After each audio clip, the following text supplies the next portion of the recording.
And did you see Maricopa has Leanne?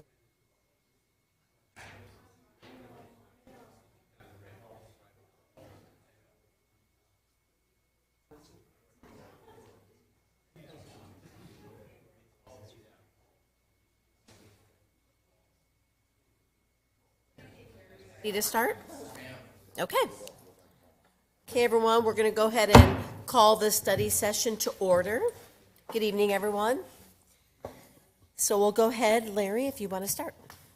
Yes, Madam Mayor, members of the council, once again, thank you for the opportunity to present tonight on a couple of topics and for starting yet another study session at 5:30 for these items that we're going to cover tonight. We're going to start with a topic that I'm going to be handing the baton over to Mr. Weaver here in just a second, but it's one on the unsheltered. It's one on city codes related to camping in our parks and potentially expanding from that, and just a bit of an overview. But I guess let me start by letting the council know that this is a study session, so there'll be no official decisions tonight. But staff is really looking for some feedback from council and some direction on a couple of things. Number one, we want to spend an opportunity to cover the topic and provide as many elements on the particular discussion as we possibly can. And so you're going to hear from a number of our department directors that have some overview of dealing with the unsheltered population in our community. It obviously is a very complex topic. It's one that many municipalities around the state are attempting to deal with. Unfortunately, there's not a lot of great solutions, and so we'll talk a little more about the recommendations in a bit, but ultimately what we're looking for is to get some feedback, some direction from council this evening on a couple of elements. Number one is the idea of whether or not you want us to begin to work on ordinances that would address some of the camping in city parks specifically, but on city property. We want to ultimately educate the council on the topic. And finally, we want to perhaps broaden the discussion past this meeting tonight with some of our nonprofit entities and social service types of programming that may be out there. And so with that, I'm going to hand the microphone to Mr. Weaver and let him get started. Okay, here we go. Good evening, Mayor and Council. Today we'll be talking about balancing access to the public property for the unhoused and unsheltered. Just to start off, the city has received quite a few complaints from our residents about the unsheltered and unhoused. And obviously in our recent survey, that was one of our top priorities that came out of that. These complaints comprise of people wanting to help the unhoused, and then we have people on the other side that are saying we don't want to see them anymore. So probably the biggest complaint we receive is that we cannot use the ramadas in the parks because the unhoused, unsheltered are using them all day, or I'm afraid to use them in the park with my children. And so in these department presentations that we'll be hearing from them, you will see all the call types and volumes that we are receiving. After we receive these, After receiving these complaints, we formed a city task force that we met, and it's made up of the people that will be presenting tonight to try to address this through ordinances and using the recent court rulings. Finally, we're obviously looking for some direction from the city council of how we move forward. So here is kind of the overview of what we're going to do tonight. The list of items. I will start it off with an overview and introduction to current city codes. Brett Waltz, our city attorney, will follow up with a summary of recent court rulings and Prop 312. Then we'll have Danny Gallegos, Community Services Director, and then Paul Tice, Planning and Development Director, representing code enforcement, and Mark McCrory, our Chief of Police, to discuss their challenges that they're facing within their department. And then Rob Aldis will end the presentation with what other cities are doing to address similar challenges and some recommendations for a model ordinance that we could consider, or the council could consider. And Stephen, if I can, just to add a comment for the council's benefit, because I think it's important.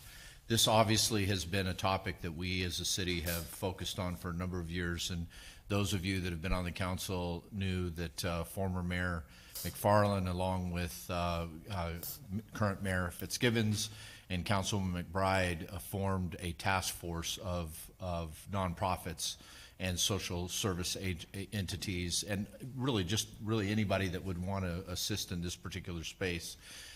Several years ago, that task force met routinely, and it originated, there was a strategic agenda that was, and focus areas that was put together by that group, and there's been some work that's been done in this particular area for a number of years.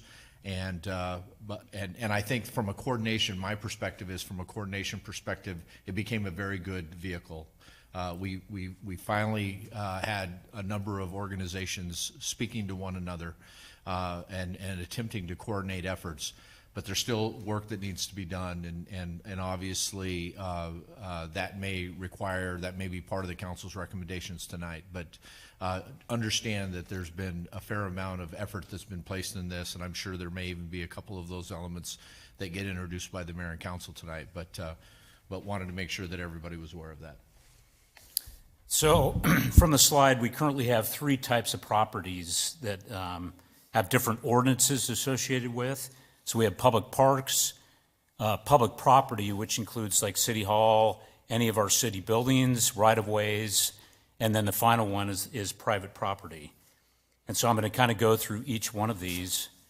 Obviously, public parks, you can see the hours of operation for the parks. North Mountain Park is open 24 hours. Dave White is dawn to 11 p.m., and all other parks are 5 a.m. to 11 p.m. So that means that when the parks are closed, there should be no one in them except if the director gives permission. Both the police chief and the director have the authority to close certain areas of the park anytime. The director, park employee, or police have the authority to eject any person from the park in violation of the chapter. What we lack in relation to public parks is the use of the ramadas and the day use and the storage of belongings. Those are the kind of the things that we're lacking in the ordinances related to public parks. So when we move to public property, so that's basically everything else except the parks, like City Hall, city buildings, city property. We're very limited on the enforcement. We have no ordinances related to camping on public property. The only enforcement that we have is if they're breaking the law, and the city has options to remove them or trespass them. We often will use state statutes for littering or polluting. Finally, on private property, it's really in the hands of the property owner. So if they don't want them on there, then they can provide a trespass notice to the police department, and they will trespass them from their property. But if they don't mind it, then they'll just stay there. In addition, our zoning codes have provisions that does not allow people living in tents or makeshift structures. Typically, they don't respond to this type of citation, but sometimes it works to have the property owner remove the tent structure or trespass the unsheltered that are living on the property illegally. So we're going to move on. Brett is now going to talk about the court rulings and Proposition 312. Thanks, Stephen. I know you guys are excited to hear this because the law part is always the most exciting part. But I think it is very relevant when you deal with the question of homelessness or the unhoused. There's been a lot of changes, and I think a lot of us have heard about some of those. But living in the Ninth Circuit, let's just say it's, you always live in interesting times, right? So the first case I want to talk a little bit about is the one that kind of hampered enforcement efforts in the Ninth Circuit for a long time, which is Martin versus Boise. In that case, the plaintiffs, the lawsuit started back in 2009. This is how federal lawsuits go. Started in 2009. And after a homeless shelter in Boise closed, a couple of the plaintiffs were cited for sleeping in public. They, with the ACLU's help, end up filing a claim to say essentially that because they are homeless, they don't have anywhere else to stay, that sleeping in public was a necessity, and as a result, that essentially they were punishing status, and that violated the Eighth Amendment. Now, the Eighth Amendment is actually pretty small, right? But what we kind of know it as the cruel and unusual punishment clause. It actually says excessive bail shall not be required, nor excessive fines imposed, nor cruel and unusual punishments inflicted. That's the whole thing that it says. But of course, with lawyers, we get to expand that out with case after case. But in the Boise case, essentially what happened is the Ninth Circuit, when they got a hold of it, was they said, we think this does violate the cruel and unusual punishment spot as long as there's not adequate shelter space for the unhoused to live in. And what was adequate shelter space? That was really a big question because they didn't really define what that was. If you just took the number of beds that were available, and Boise argued in their case, they said, look, we have shelter space because we have unused beds, right? So we should be okay. And what the court said is, well, but not all shelter space is even, because since one of them was run through a religious organization, you had to attend services in order to stay there. You had to do some of the things there. And if somebody who was an unhoused didn't want to do that, then the space was not adequate for them.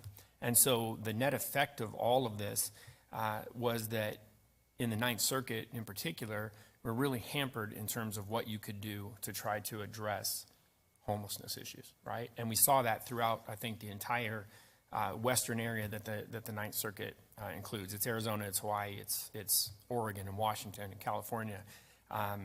No other circuit, by the way, adopted the same reasoning that the Ninth Circuit did. It was only the Ninth Circuit that adopted that. And a lot of people thought in 2019 that the Supreme Court would hear that to decide whether that was going to be the case.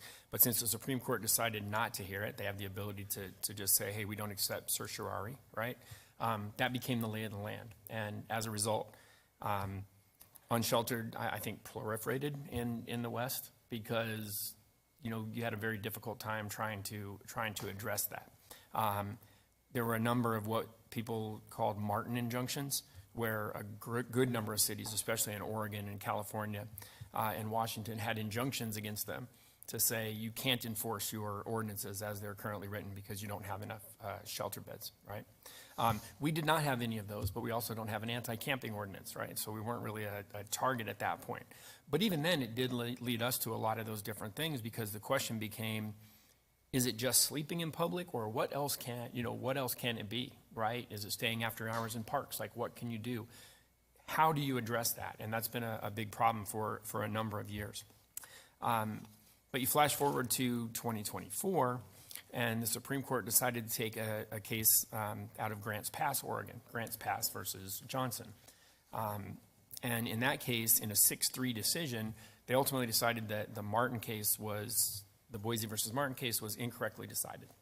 And so what that means is it's kind of open season again in terms of what tools you may have in your toolbox, right, in order to try to address the issue with the unhoused. And I think if you read that case, you can see there's some caveats that I want to use, but you read that case and you can sort of see that's what the court was really focused on, was they called it the failed Martin experiment, basically saying, look, this isn't working because all you've really done is take away the ability of the elected officials to try to find some way to address it. We all know that there's no one solution for this problem.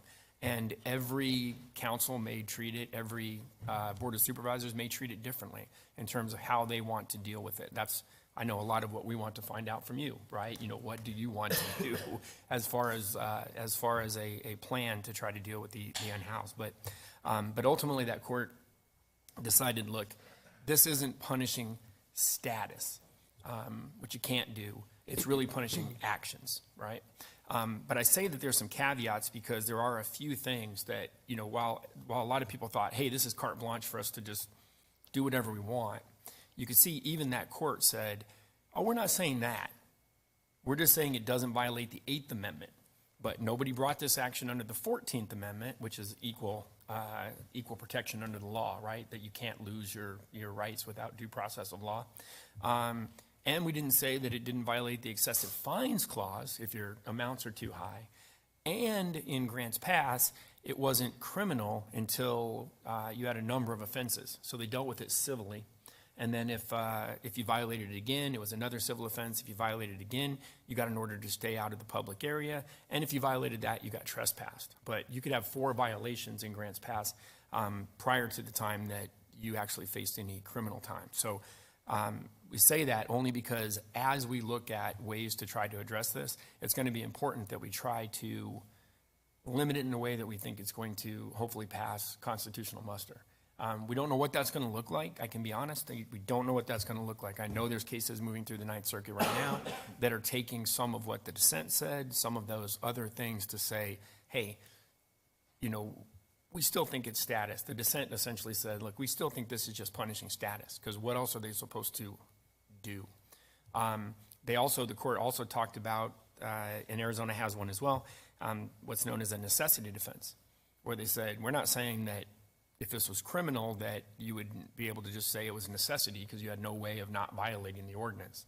And I think the real lesson from that is you see from a number of cities, what they've done is instead of having blanket prohibitions on sleeping anywhere, is that they've tried to find different ways to say, okay, where can you do it, or what hours might you be able to do it? Where can't you do it?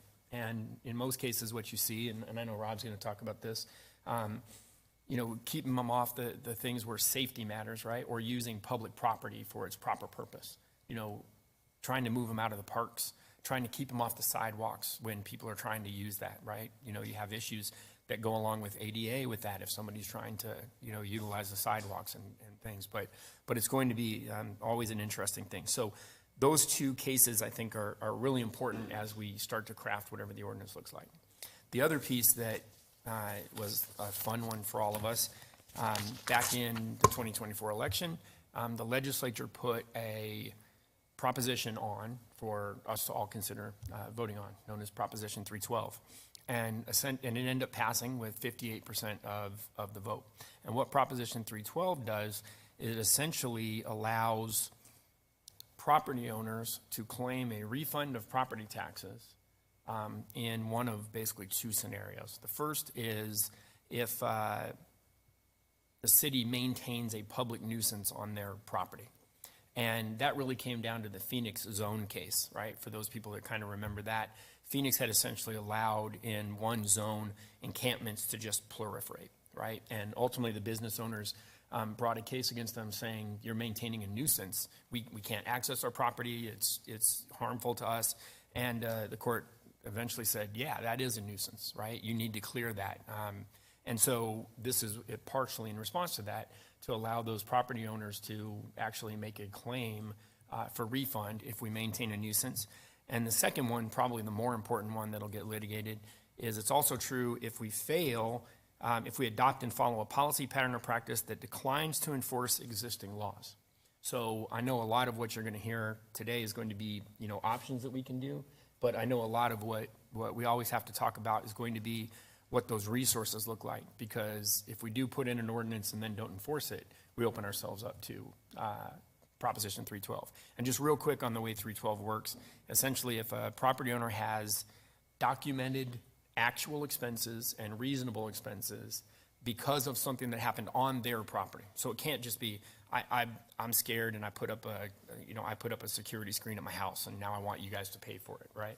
But if there's, a homeless encampment on my front lawn, that might be a reasonable expense, and I can make that claim. So they'll essentially make a claim to ADOR. They'll send it over to us. We don't have to accept that claim, but if we do, then the money gets taken out essentially of our tax revenues, because we're already going to get our property tax, but it'll come out of additional revenues from ADOR. If we don't, then we don't have to pay it, and they have the right to potentially sue us to do that. And like everything, when we deal with those, if they win, they get their attorney's fees. If we win, we don't.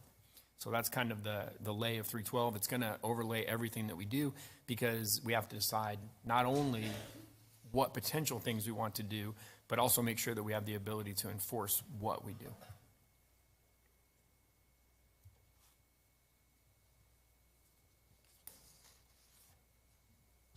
Good evening, Mayor Fitzgibbons, members of the council. I'm going to talk today a little bit about the challenges that are confronted by our different divisions within community services. Oops, wrong way. I'm going to start with the areas of concern that we usually have. There are other parks that we do have concerns, but not nearly what we have at Pert, Elliott, and O'Neill Parks. That's where we find the most issues. But that does include City Hall campus, Dorothy Powell, Cara, and the main library. We usually call that area Civic Center when we discuss that area of issues. Some of the operational concerns I have is we implemented standard operation procedures and standards throughout our park system, which really streamlined how we do things and what we do.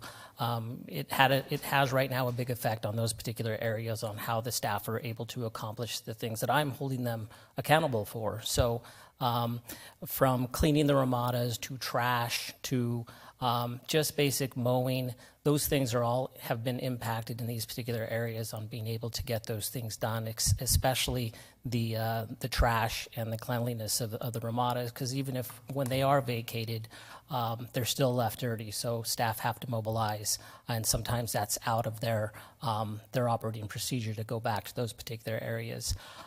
There are a lot of negative interactions with the park staff because of this, because they're trying to get their job done. They have to go to the next part or their next duty, so there is a lot of negative, unfortunately, a lot of negative interaction, because they're trying to mow, and they probably have loud instruments, what they're doing with people either sleeping or in that area. Quite often, they have to clean up trash, bikes, tires, needles, mattresses, tents. Those are all the things that they find quite often. Sometimes they do have to mobilize and clean areas that are left behind and abandoned. We do keep, when we do have something that's abandoned, we do keep that for at least 48 hours, either at the park or at the park offices, or we keep them there in the caged area in the behind the library. And sometimes we do have some people that request their things back. Otherwise, we do get rid of it, but we do make sure we keep it for that time. I have, and all the other staff do get patrons coming to us quite often about their concerns and their safety with the park wheelings, or they're unwilling to. We do have a lot of people that don't use those parks specifically. They go to other parks and they let us know.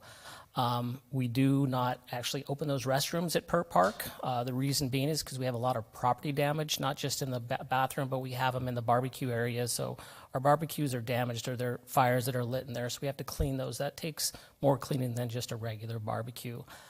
So we only open it up for reservation, which leads me to any reservations or events that happen in the park. We actually have a whole process in place that we have to go through. We actually, a few days beforehand, we actually go out and talk to anybody in the park, usually the unhoused, and let them know that something's coming forward. Again, the park rangers also follow up at night and talk to people in the park that we will have an event coming up in a couple of days. We then post signs letting them know that we will be clearing these areas, because we mentioned earlier, the director has the right to close things down, and we do that for a period of a couple of days so we can make sure it's clean. Then we have to mobilize the park staff to come in and clean those ramadas. They have to hose them down, clean them, make sure they're ready, and then we have people out there ensuring, with signage, ensuring that nobody utilizes that space until an event does take place. So it takes quite a bit of effort for us to just get a regular reservation on top of a larger event. So those are the things. Once we get those things taken care of, the parks looks fairly nice, but it does take effort to do those things.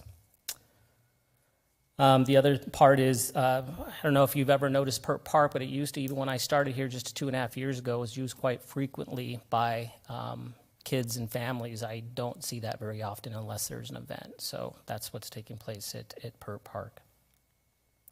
As you can see, these are some of the photos out here. This is the Ramada right next to the playground. This is very common.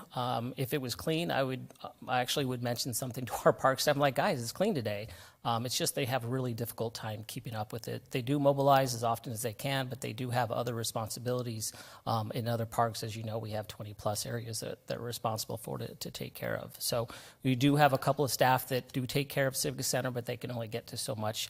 And when we have other events, Little League, whatever other things, we do have to mobilize to help with bigger projects, or trees go down, or any kind of storms.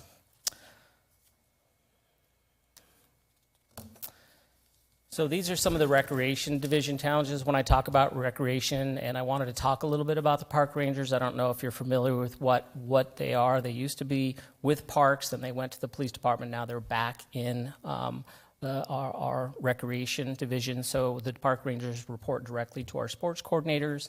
They do that because of the amount of rentals that we have out there, especially the sports fields. The park rangers' duties are not to enforce.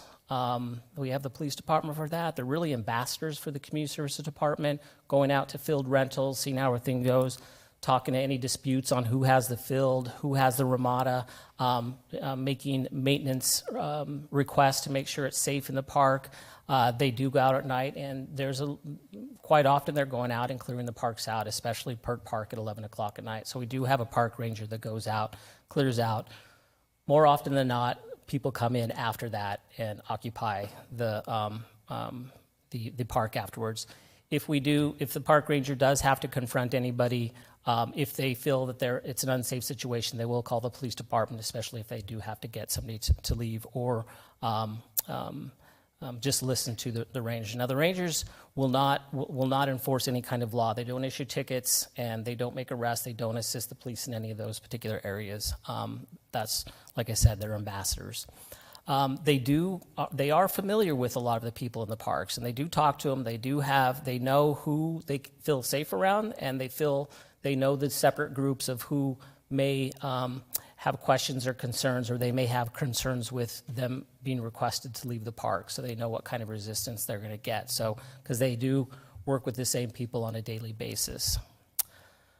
And that's our park ranger division. So, and it's usually pretty much every night of the week that we work on that. Dorothy Powell division. I guess the biggest one with Dorothy Powell is it is a membership. So inside, we don't have as many issues inside. It's really the outside areas. If you've driven around that area, we get practically on a daily basis the seniors talking to us about their concerns and their safety. They get solicited. There's generally negative interactions with a lot of the seniors entering and exiting the facilities, and they do let us know that quite often. Nearly on a daily basis.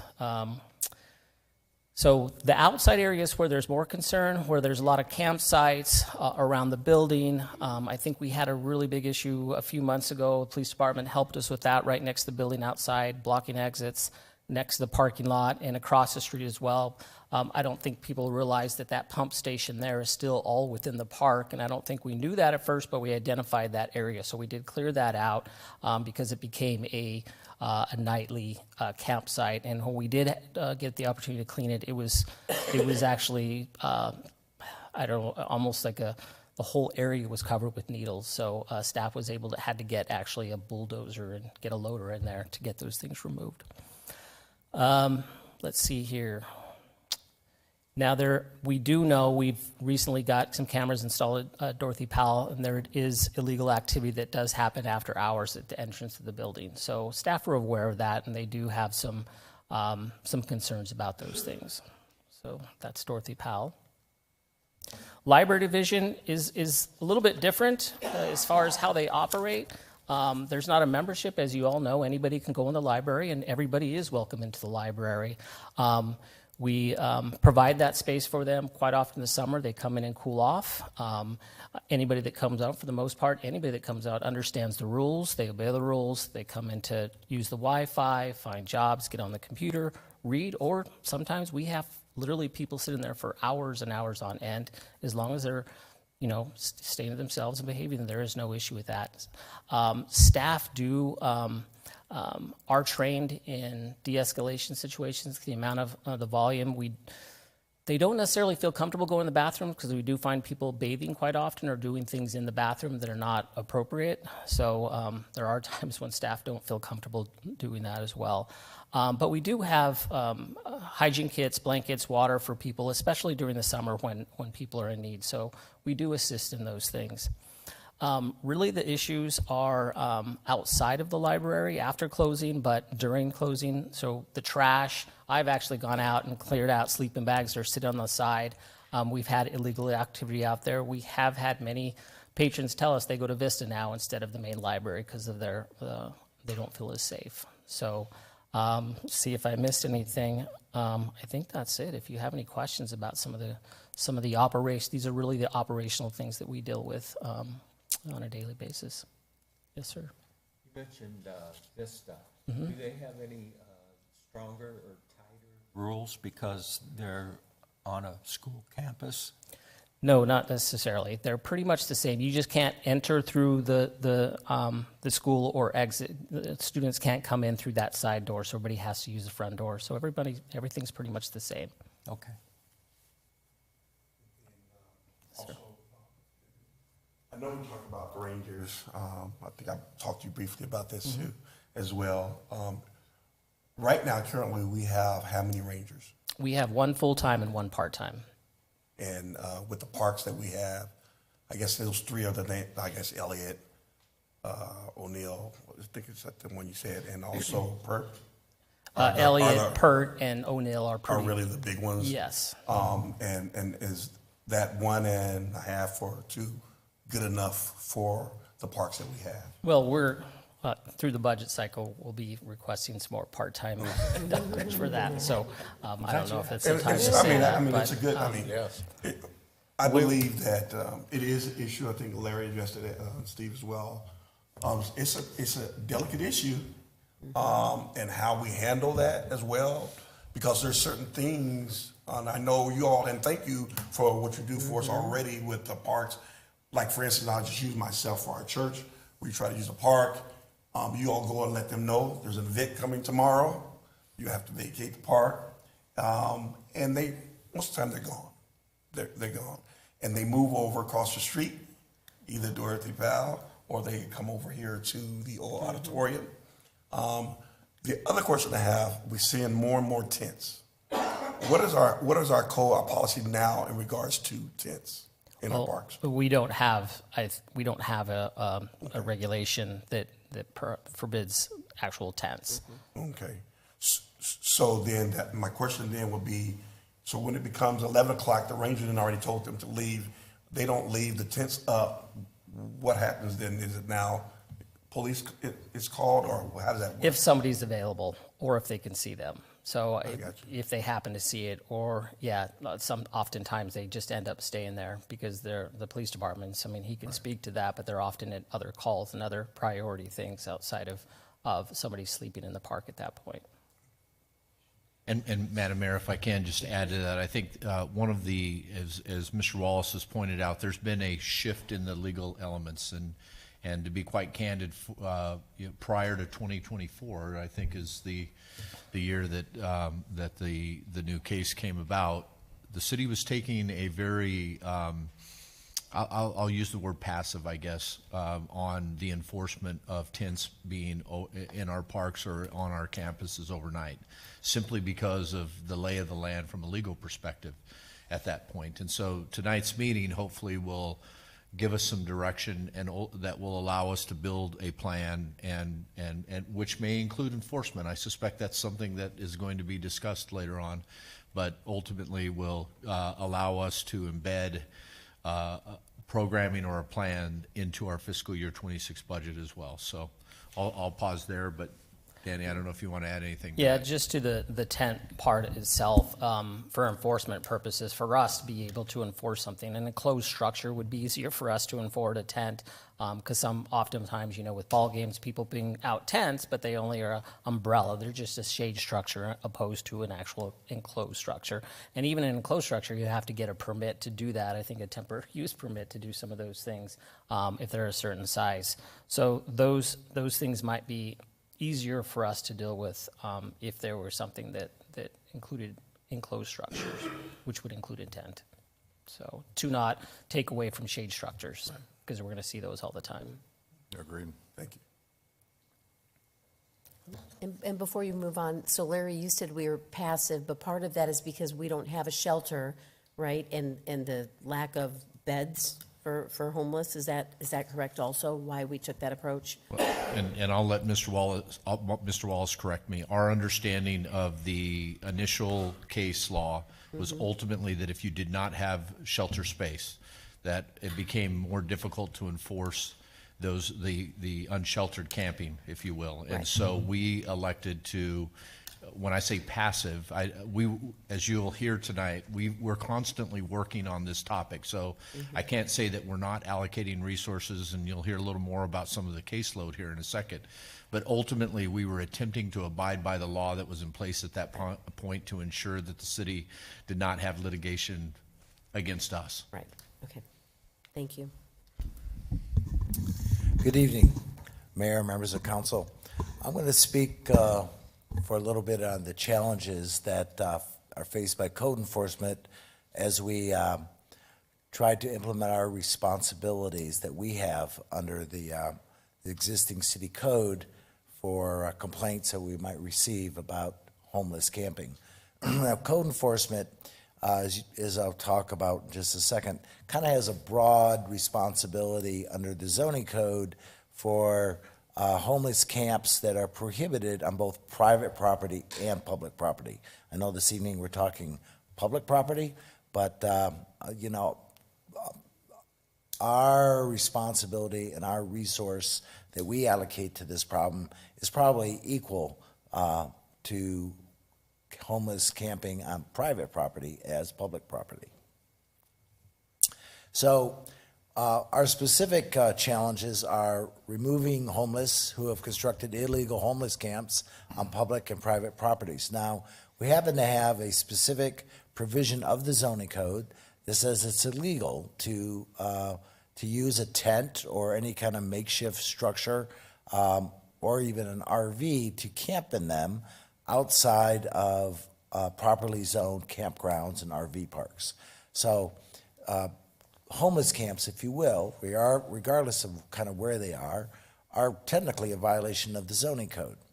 Now, how we approach enforcing that is we don't cite the homeless individuals who are camping. We contact and give a notice to the property owner. Say, hey, property owner, you have some homeless camping activity on your property. That's in violation of the zoning code. And are you kind of concerned about it? We've had some citizen complaints. Typically, that's when we respond. And if the property owner says, yeah, I'd like to, I'm concerned about that, I didn't authorize it.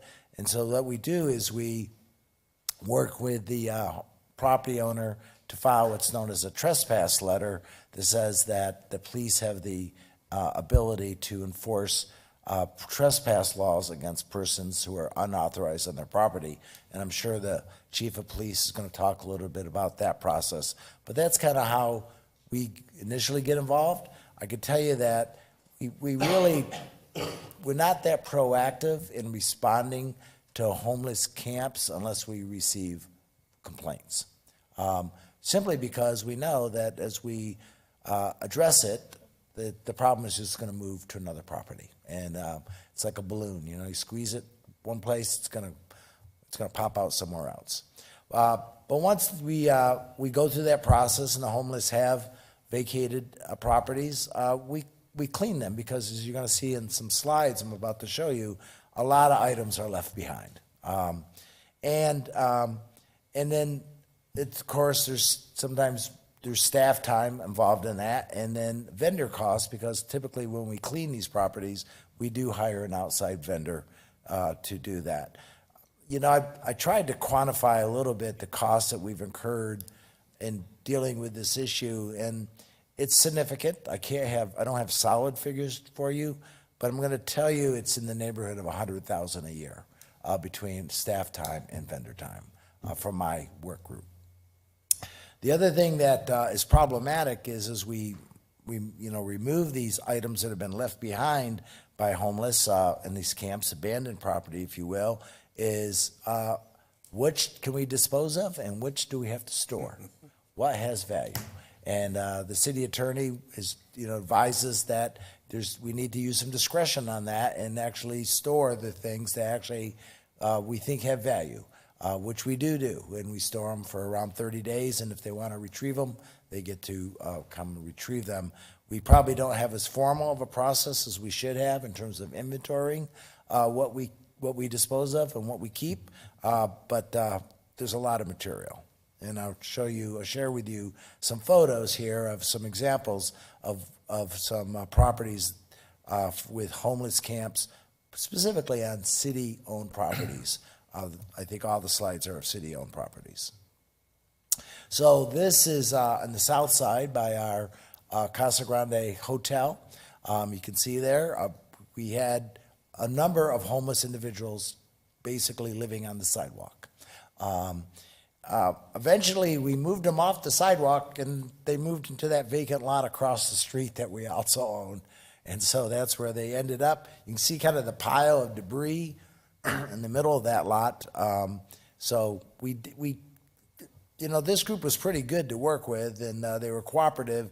And eventually, they moved somewhere else. I'm not sure where, and we cleaned whatever they had left behind. This is, there's a little tent by our Shaughnessy house. It's on a city lot. And then to the right side, the same area, you can see the kind of stuff that's left behind that we have to deal with as abandoned property and figure out what goes to the landfill and what gets stored as valuable possessions. This is an example of some camping that's kind of like on a little city out parcel adjacent to an alley, actually pretty close to the library, just south of the library, with homeless individuals who were camping there. So this one is probably kind of, it's problematic because I'm not going to cite the city to say, hey, city, you got homeless living on your property. And I don't know what the legal aspect of the city trespassing people, so that's kind of what we're here tonight to talk about. But this certainly occurs on city-owned property. Here's something very close on the city campus, right there by the auditorium. And as you probably are aware, we had some homeless that were camping in the patio area of Building B for a while.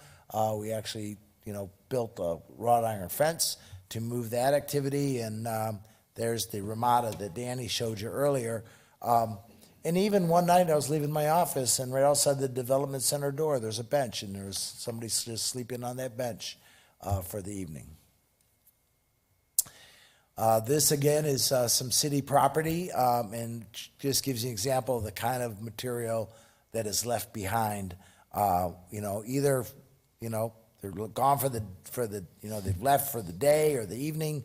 It's kind of hard to say. Sometimes we have had persons in city parks that kind of just pack up their stuff in the in the morning because they've got to sleep there in the evening because we didn't catch them, and then they might come back in the evening afterwards. Again, just some examples of the kinds of materials that we routinely find in homeless camps and abandoned property. So that kind of gives you an example of the situations that code enforcement deals with on a pretty regular basis.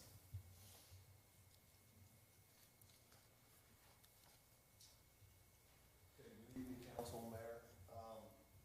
I'm going to try not to be redundant on a lot of the topics that came up because I think we all experience a lot of the same issues dealing with the same problem. We do. Hey, Mark, can you put your mic down? There we go.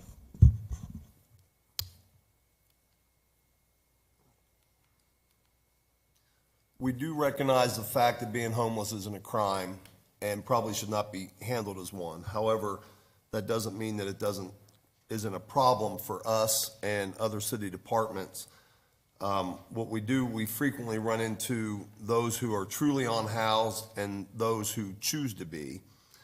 But regardless, we get a ton of calls dealing with the issues, either from citizens, businesses, property owners, and such.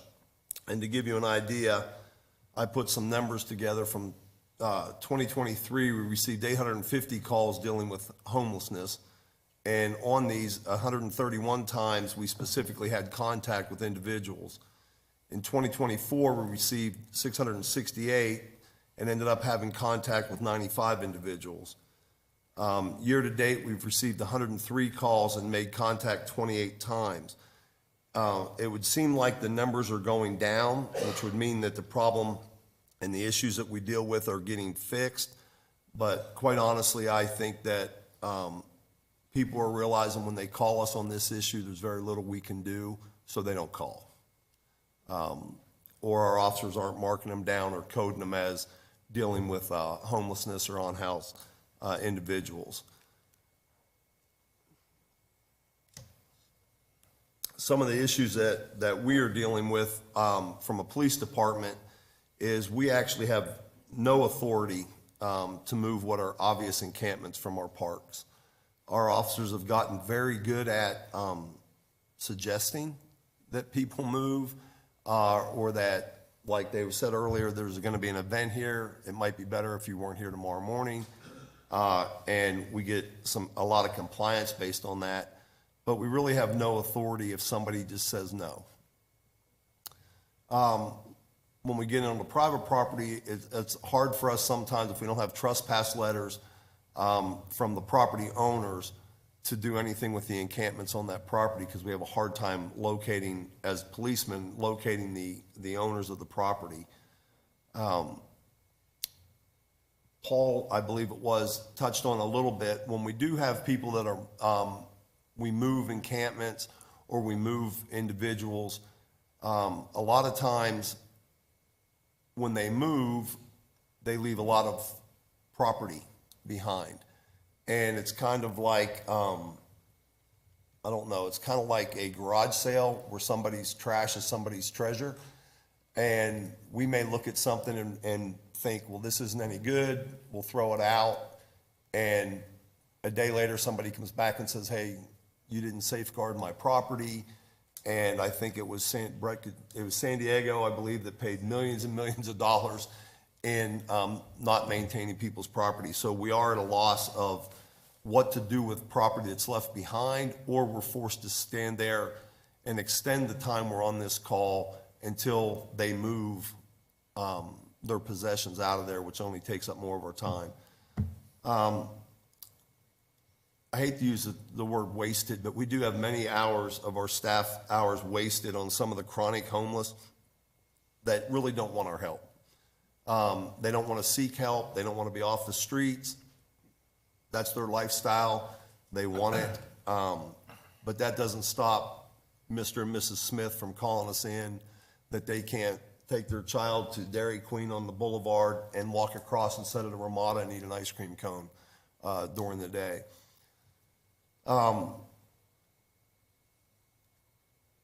And these, I should say, these challenges that I put down, I put this out to my people. And anything that I got back that was more than 2 or 3 times, I listed it because I figured if a couple people were having it, everybody was having it.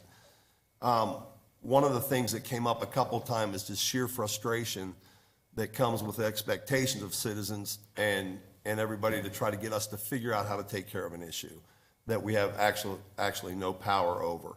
And I think what our officers don't like to do, most of them want to be fixers, and it's hard to deal with somebody and take that pushback when they call you about something that's obviously an eyesore. It may be a health hazard or whatever, and we literally have to tell them, I can ask them to leave, but there's really nothing I can do. I'm powerless to do anything of it.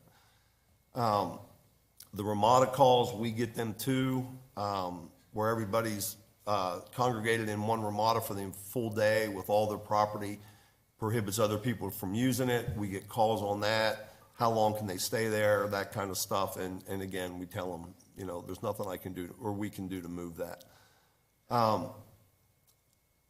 We do get a lot of the sidewalks blocked by shopping carts, panhandling, and things like that, filled with possessions. We do tell them to move to give access to the sidewalk, but there's been several times when they've left their shopping carts and items behind, and we don't know what to do with it. We don't know how long it is until it's actually quote unquote abandoned, where we can take it, or if they're going to come back in a couple minutes and pick up the property, but we've already loaded it up and taken it somewhere. Business owners, we get those calls frequently. They want people to move away from their business that are panhandling or bothering their clientele. We run into an issue that we can enforce aggressive panhandling. but that's awful difficult to approve for our officers. And I'm not saying we haven't done that since I've been here, but I can't remember a specific case where we've actually charged somebody with aggressive panhandling. Paul and Danny both touched on the fact that the sheer accumulation of trash, waste, old furniture, and litter left in the area where these encampments have been left behind when we ask people to move.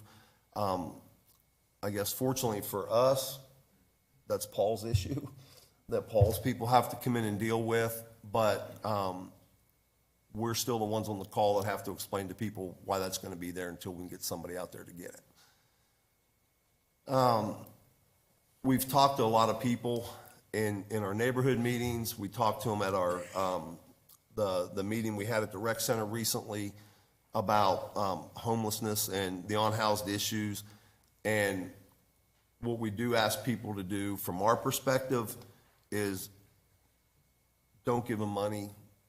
And there's agencies and there's organizations that will take care of the basic human needs, and we encourage people to donate to those. We don't tell them specifically which ones to donate to, obviously, but we're asking them, please don't give them money. And don't give them food. There's organizations that'll do that. I think, and this sounds kind of woe is us, but the general idea that homelessness is a police problem to handle, I think it's frustrating for our men and women every day. I would think that, in my own view, I think the general idea is the homelessness issue in our city is the police problem and code enforcement's a problem. But it goes way deeper than that as far as I'm concerned. What can be done to assist us for doing our job? I do think an anti-camping ordinance in city parks or city property would give us at least a little bit of teeth to go over and actually enforce something, and maybe tie in something in there addressing abandoned property on city property after a certain amount of time, and tie that in with the anti-camping ordinance. I know, Mayor, you and I talked about what is the punishment for not following that. And I think we both agreed that day, we don't know. You can't, and Brett brought it up, you charge somebody with no money $600 for a citation, and we're just gonna arrest them and whenever it turns to a warrant, right? But I don't know what city court would do as far as tying things into seeking help or something like that, or seeking some sort of assistance to get a life change. But regardless of what we decide that the circumstances end up being, if they don't comply, we feel that we at least need to do something to give ourselves a little bit of teeth, so to speak, so we're not trying to negotiate an exit. Tighter rules concerning how long one person can occupy a ramada, or require, and I don't know, Danny, if they do or not now, require a permit for anytime use for the ramada. They don't have a permit, they gotta leave. They have a permit, you got a permit for 4 hours. You don't have a permit for 24 hours.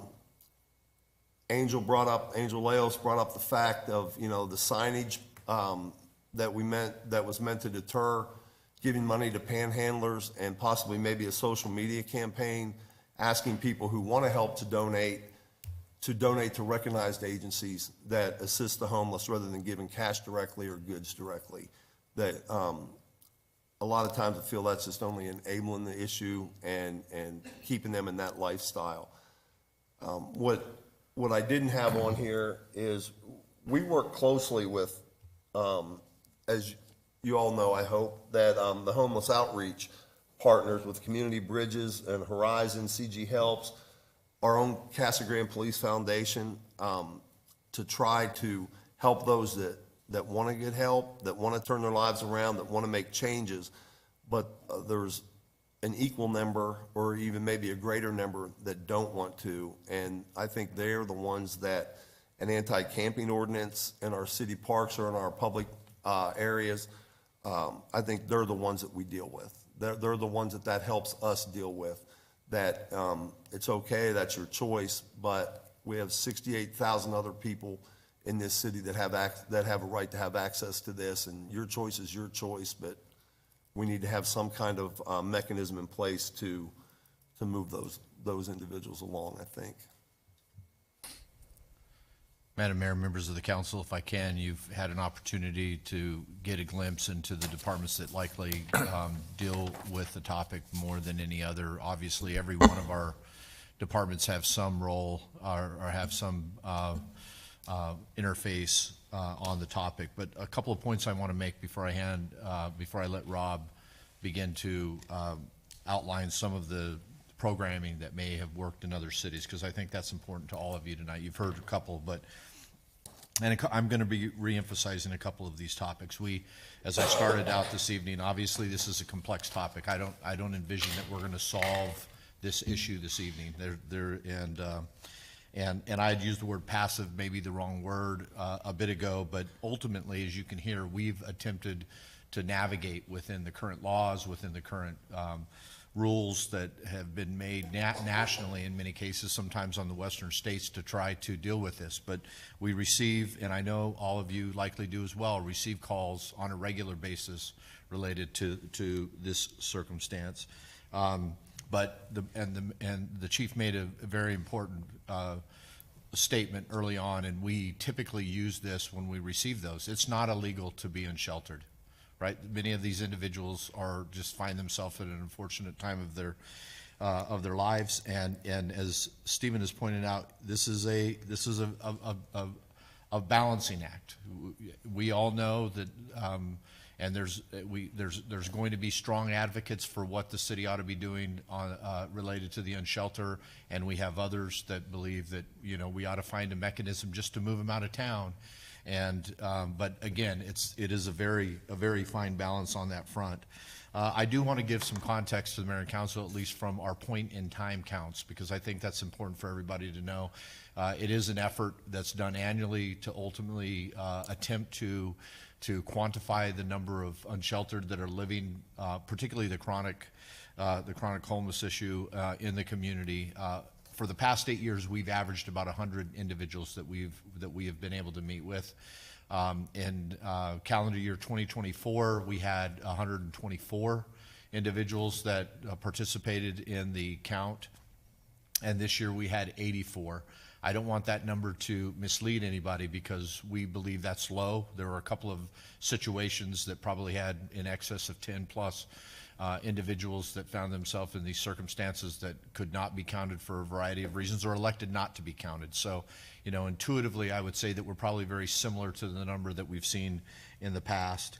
And as we all know, I mean, Casa Grande is a bit different than other Pinal municipalities, in the sense that we have a number of service providers that are operating in the community in a variety of fashions. But I will say this, that there's very little funding made available for this particular issue that we're facing nationally.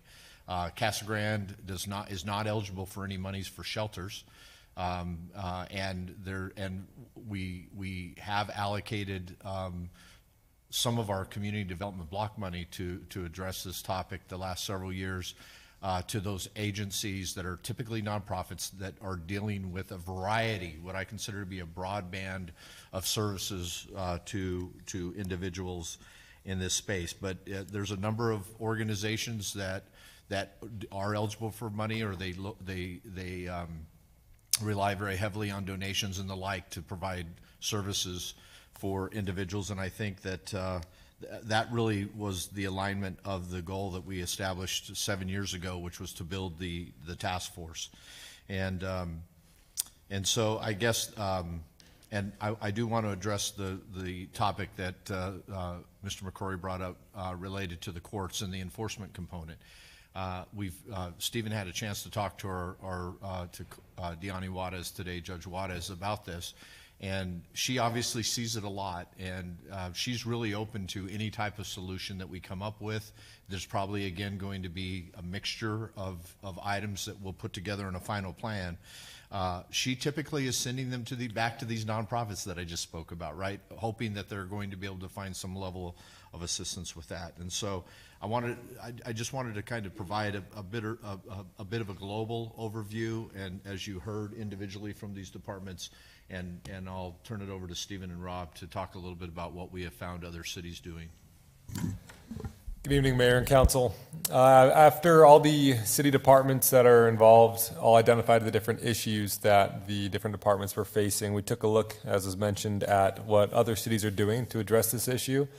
And the first thing we found is that, surprise, homelessness is not a Casa Grande issue. It is a statewide issue. Cities across the state are grappling with how to approach this. But we took a look at, in the wake of the new Supreme Court ruling that really, as Mr. Wallace talked about, opened up cities' ability to address these issues. A number of cities have added prohibitions to their code in the following areas. You can see the towns over, and the cities or towns on the far left of this table.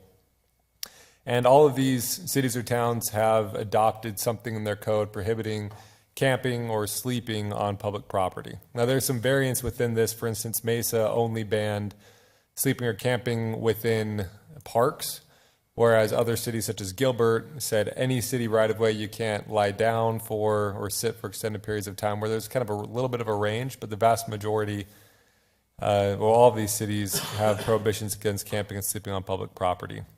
The vast majority have also had prohibitions added against the laying down of bedding, starting a fire, cooking. These are categorized as camping-related or camping-like activities. Also, a vast majority have prohibited the using of tents or shelters on public properties. Some have prohibited sleeping or camping within 500 feet of a school, park, or daycare. And the vast majority, almost all of them, have prohibited storing personal belongings, like was talked about by the directors, of having a lot of items and objects on that public property and prohibiting that. And then a few have also prohibited the washing of bodies or belongings in fountains, splash pads, other public accessed waterways. And moving on, there are a couple other items that were included in some of the city's codes. There are two specifically I want to touch on. First, as was talked about earlier, some of these cities, you see Queen Creek, Buckeye, Peoria, and Mesa, included specific language within their codes authorizing city employees to, whatever the policy might be, a certain number of hours to confiscate abandoned property. That's something that could be explored. And then having some amount of a holding period before disposing of them. And then also the violations, in large part, it was split between either a Class 1 or Class 3 misdemeanor, with Class 1 being the more severe misdemeanor. And those are the two items I wanted to touch on here. So with all this backdrop for what the other cities are doing, the following items here are a summation of what a lot of other cities are doing, and these could be considered for potential ordinance to address this issue here in Casa Grande. First, adding a prohibition against sleeping or camping on public property without approval. Second would be prohibiting camping-related activities without approval. Prohibiting sleeping or camping within 500 feet of a school, daycare, or park. Prohibiting the unattended storing of belongings on public property. Limiting the amount of time that people can stay at Ramadas without a reservation. So say, 2 hours or 4 hours, no reservations needed, but beyond that, a reservation would be required. Penalizing violators of this ordinance with, as was talked about, could be a variety of different things, but as Chief McCrory talked about, having some element of teeth in there, so maybe leading up to a Class 3 misdemeanor. And then lastly, authorizing staff to confiscate property that's left unattended for a certain period of time, and then having some element of a waiting period before disposing of that property, so it could be claimed if any owners of that property would like to. And so again, that is a list of the different aspects that could be considered in an ordinance to be able to help address the issues that have been referenced tonight. And at this point, staff's looking for mayor and council's feedback and a direction about where the mayor and council would like to approach this issue from. And I'm also happy to answer any questions. Okay. Questions, comments? Well, I got to tell you, I like the model ordinance just right off the gate. To give the chief some teeth, and we don't want our kids camping on public properties and stuff and staying out all night. whether they're homeless or not. I mean, it could be a bunch of teenagers out there having a bonfire or something. We don't want that on public property either. So, I mean, that would give them some teeth on that as well. Matt? You can see how complicated of an issue this is. Very complicated. Like almost every department in the city is addressing it in one way or another, so there's no easy solution. And Rob thinks it's not a Casa Grande problem. It's not even an Arizona problem. It's a U.S. problem, you know. And it's very delicate. And I going to the meet and greet night we had, you know, a lot of people brought it up, and I hear everything from build shelters to get them out of town, you know, and I don't think either one of, you know, we got to find what's going to work for us. You know, I get called, I'm sure all of you, I get calls from business owners every week, lots of days. Hey, they're making a mess in front of my property. They're going to the bathroom in front of my property. Downtown is like they're scaring off patrons. What can you do to help us? And, you know, we said we don't really have a real anything right now to do it. But like the police chief said, is maybe the camping one's a good place to start too. And then the Ramadas, I know that whenever you want to have an event at a Ramada, you've got to, you know, we have a reservation system that you can use, that anyone can use, right, Danny, to reserve a Ramada. So that's another thing that we can use. I like how you spelled it out in there, Rob, in the time, you know, in the things in the model ordinance. Is a good place to start, especially like Sean said with the camping. I mean, I think that's really. It could be anybody, not necessarily homeless. We Yeah, could it's utilize that anybody. for a lot of things. That's where we need to start. And even Tempe, who's a very, you know, welcoming city, they just passed one where you can't hand out food in parks to people, you know, I mean, because they were having that problem as well. And I've talked to friends, one of my good friends used to lease commercial property in downtown Portland, and he's out of a job because no one will lease property down there anymore because of all the homeless problems they have down there, among other things. So, I mean, it's just something that we're going to have to handle delicately, and I know the police is really involved already with especially the deputy chief on the CG Helps organization, and Mayor Fitzgibbons, former Mayor McFarland, Councilman McBride. They did a really good job of starting this program of giving people help, and there's been opportunities for people to go to temporary shelters, shower services, all kinds of stuff. And there's people in the community that want to help, and it's up to us to get this ordinance down and then direct people to get the help, and direct people, if they want to help, here's the proper channel to do it. Like Chief McCrory said, like, give to these organizations because they're the ones that are equipped to help these people if they want the help. Not to the Is another thing. panhandlers, Yep. yes. Thanks. Thank you. Bob? I think that I love the ordinance, and I think it would be a good tool for law enforcement. Private property, we have a path. I know it's sometimes a headache, but we at least have a path if we can find the owner and ask them to do a trespass letter. The next logical question, I think, is to Brett on that potential ordinance. Will that survive a legal challenge? And I think it's worth taking a chance and see what happens. I'll give you my favorite answer, which is it depends. Right? But I do think the idea is to try to craft it in a manner to put us in the best position to do that. And a lot of what we're talking about is sort of reasonable time, place, and manner restrictions. So as we go further and we start to do a draft of the ordinance, we'll have the opportunity, obviously, to have a lot more discussion about it. But that is the goal, right, is to make sure that it is going to be something that is going to be able to be enforced when necessary, right, and to be, to meet constitutional muster, which is certainly going to be our plan, however we decide to draft that. And many of the things are going to be okay. We're just going to have to make sure that we give, like, for example, when we remove property, that we're going to give them 30 days to get it back, right, in order to meet the constitutional prohibitions. Mm-hmm. Thank you. And Madam Mayor, if I can just add, not necessarily from the legal perspective, but I do want the council to know that, at least in my mind, and I know that Mayor Fitzgibbons and I had a dialogue today a little bit about the topic this evening, we would envision that if the ordinance is the path that we're going to take, that we would bring some of our stakeholders that are the nonprofits in, that see the other side of this, and to ultimately look for some of their feedback as we continue to draft an ordinance that ultimately will work best in Casa Grande. Yeah, I got another one too. Anthony. I agree with what Larry just said too. I did get the opportunity to talk at Faith Alliance with Officer Leos as well as our city judge, and having a group together. I think Chief mentioned that towards the end of us coming together and those other entities that we have in our community to help us make sound choices and decisions with this delicate situation. So as we move forward, to have something in place, as Councilman Dugan said, that does give our police a little teeth as well as our city.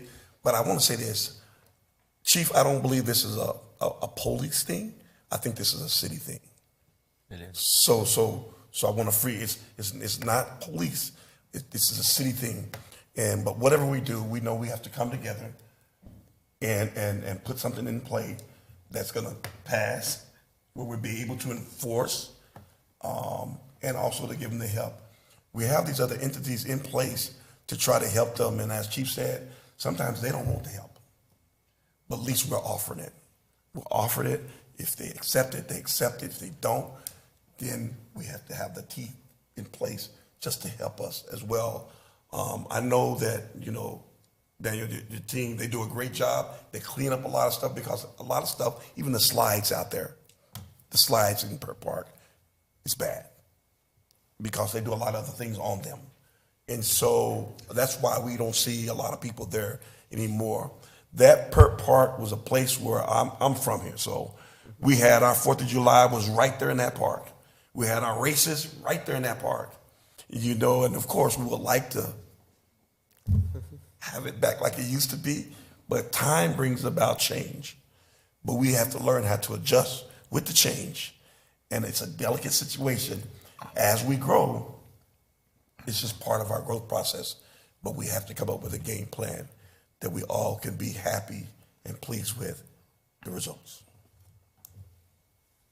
Any other comments? No, I was just going to say that it's obvious we have a problem that we need to get addressed, and I think this ordinance is a good starting point, trying to get it solved.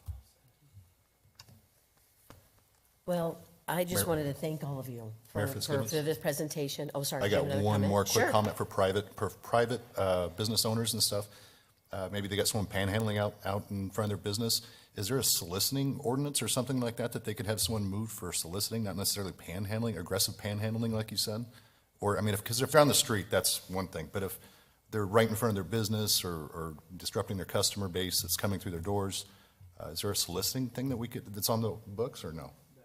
I think, as the chief noted, what Arizona has to try to pass constitutional muster. Yeah.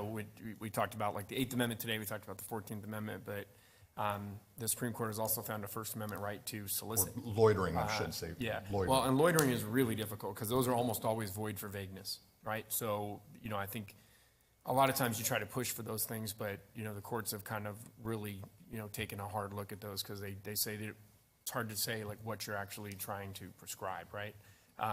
Can a customer loiter out in front of your business? Sure, right? Can I, if I'm not buying anything? That's always the problem. There is an aggressive solicitation statute, which the chief had mentioned, and to try to meet constitutional muster, it has certain things in there. It makes solicitation illegal, I think, within 15 feet of like a bank or an ATM, unless you have the permission to be there. It makes physical touching while soliciting, a crime. And it also does make it, a crime if you continue to solicit after you've made a clear indication that you want that to stop. But that's really the piece of it, right?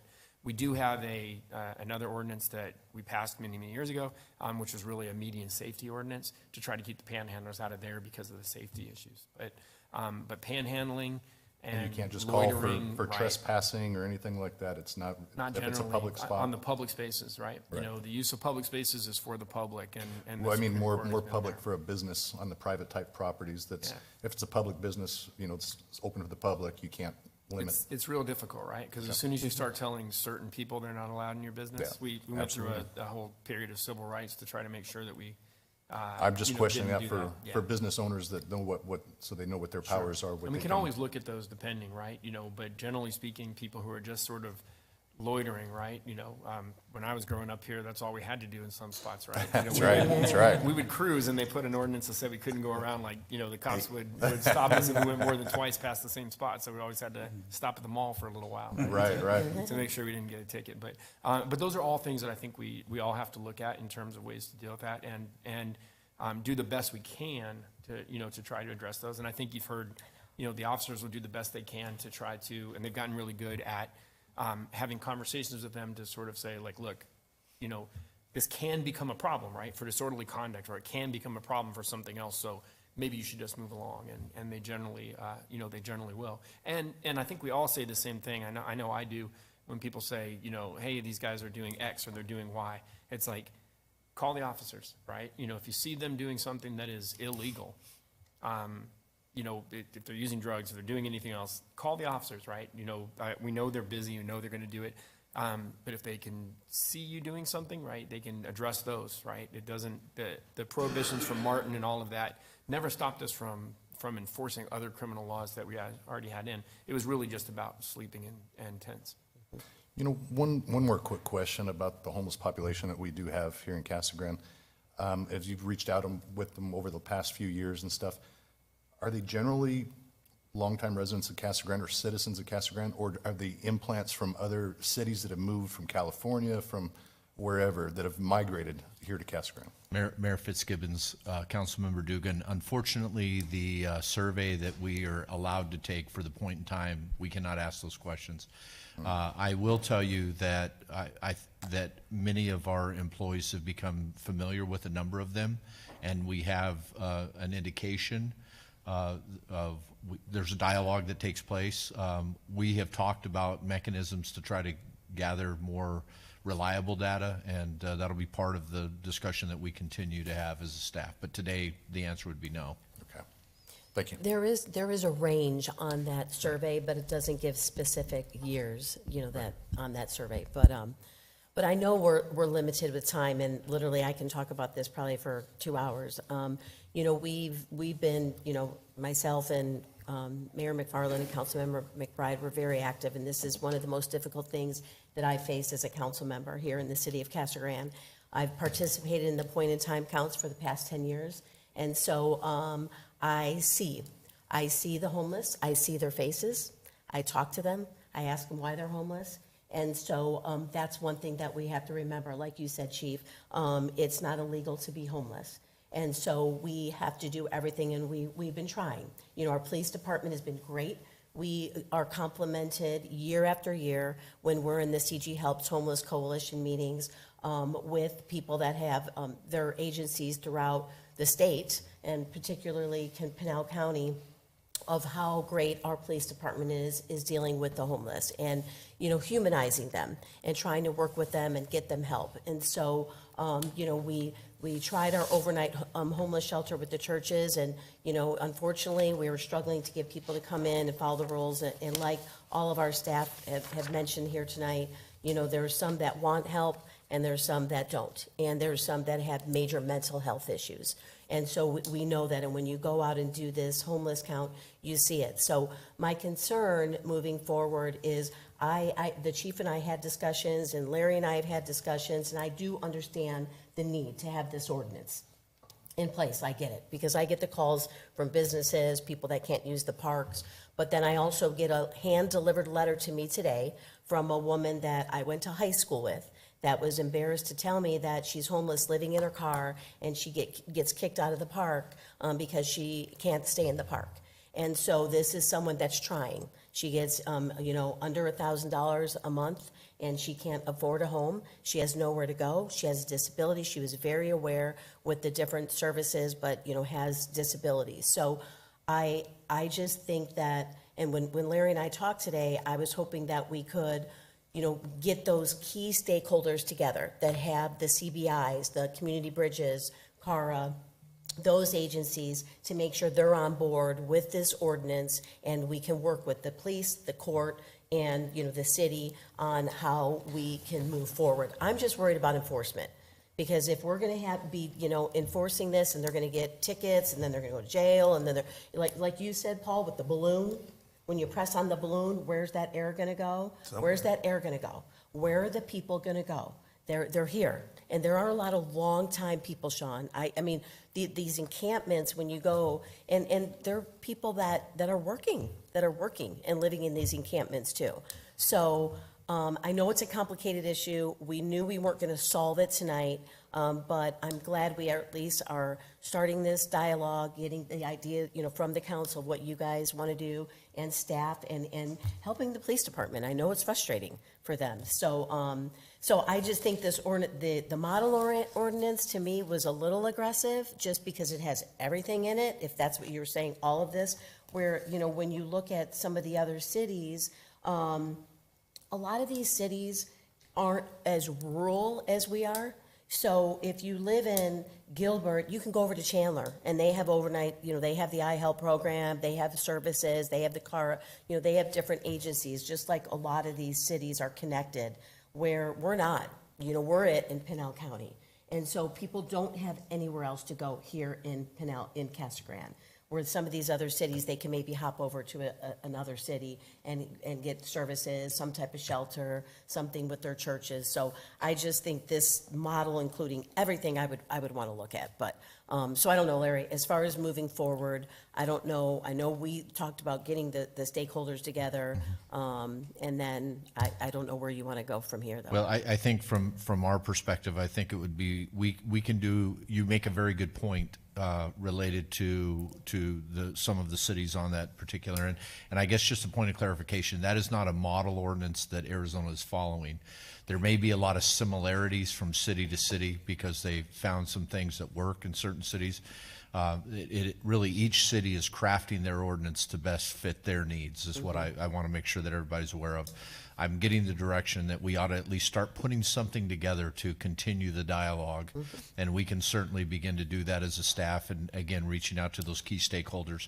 I think their input will be valuable to us as we navigate. And we may even broaden that a little bit more. I'll have a discussion with Stephen and Rob tomorrow to look at some of those cities that ultimately serve as the service area, right, to other locations. Because I agree with you, Mayor. I do think we find ourselves in that situation in Pinal County today. And so we'll do that. We'll begin to circulate it with council. We will likely be having additional study sessions and continuing to provide some dialogue. Staff will be working on a couple of alternatives from a resource perspective, based on this direction that we'll attempt to articulate in our fiscal year 26 budget. So all of you understand that. What we may be proposing as part of that as well, if that's fair. Okay. And Mayor, I apologize that, and we've left Mr. Stabley with just a few minutes, but I was going to ask. I know he's very good at what he does in these presentations. I was going to ask Mr. Wallace whether or not we ought to call the regular meeting to order, or just continue down this path and take a break after we get done with that. We could, generally speaking, we'll finish the study session first, right? I mean, so we Okay. have that that option. Okay. You could also postpone the study session, but then you're gonna have to come back afterwards. So I'd say Okay. you just So we'll move go forward. forward and take a break if you need one after that. Okay. So Jerry, you have 4 minutes. I'm kidding. Just I'm kidding. So in this case, roll. Thanks for your patience. Oh, thank you for the opportunity to be, oh, yes, thank you, sir. Thank you again for the opportunity to appear before you today.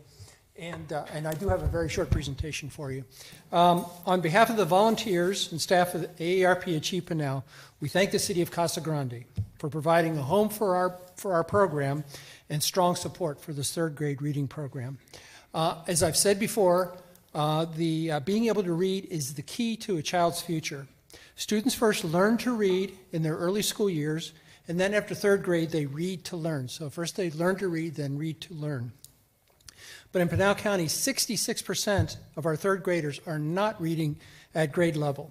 And a child who's unable to read at grade level by the end of the third grade is 4 times more likely to drop out of high school. And 1 out of every 10 young men without high school degrees will end up in jail, unfortunately. So we attack this program attacks this problem with trained volunteers, 45 years and older. We provide one-on-one tutoring to improve students' reading skills. And as you can see in the picture, we do it both in person and online, and I'll get back to that again a little bit later. Over the past 4 years, this program has given the gift of reading to almost 700 students.